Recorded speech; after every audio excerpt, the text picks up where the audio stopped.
இன்றைக்கு நாங்கள் வந்து பென்ட்ரைவோட ஐக்கனை வந்து எப்படி சேஞ்ச் பண்ணுறேன்னு பார்க்க போகிறோம்.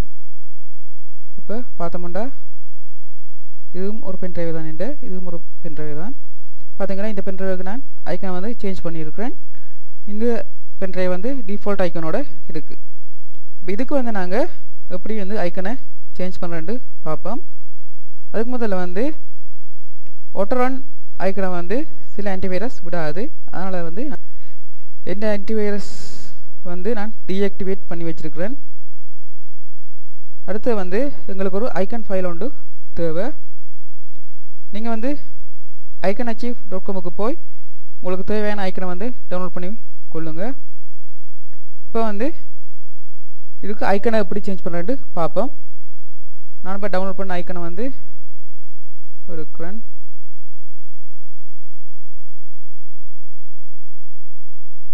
இதை காப்பி பண்ணி ஐக்கனை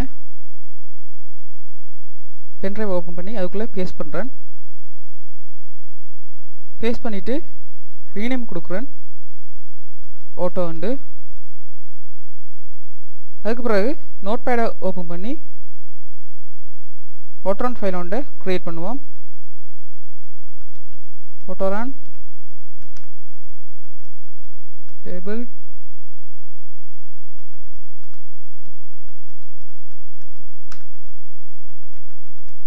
இங்கே எங்கிட்ட ஐக்கண்ட நேமை கொடுக்கணும். எக்ஸ்டென்ஷன் வந்து ICO. இப்போ ஃபைலுக்குள்ளே போய் சேவ் ஆஸ் எங்களோட பென்ட்ரைவை வந்து செலக்ட் பண்ணிவிட்டு பென்ட்ரைவுக்குள்ளான் இந்த ஆட்டோரான் ஃபைலை சேவ் பண்ணணும். ஃபைல் நேம் ஆட்டோரான் டாட் எக்ஸ்டென்ஷன் வந்து INF வந்து கொடுக்கணும். கொடுத்துட்டு சேவ் பண்ணுவோம். சேவ் பண்ணிவிட்டு இப்போ இதை க்ளோஸ் பண்ணுவோம். க்ளோஸ் பண்ணிவிட்டு இந்த பென்ட்ரைவை வந்து ரிமூவ் பண்ணுறேன்னு இப்போ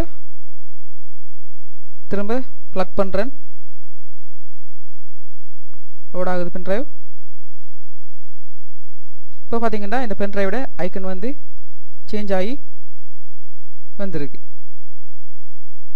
உங்களுக்கு தேவைண்டா ஐக்கன் ஃபைலையும் ஒட்டரான் ஃபைலையும் ஹிடன் பண்ணி விட்டீங்கன்னா அது விசிபிள் ஆகாது, பென்ட்ரைவுக்குள்ளே வடிவாக இருக்கும்.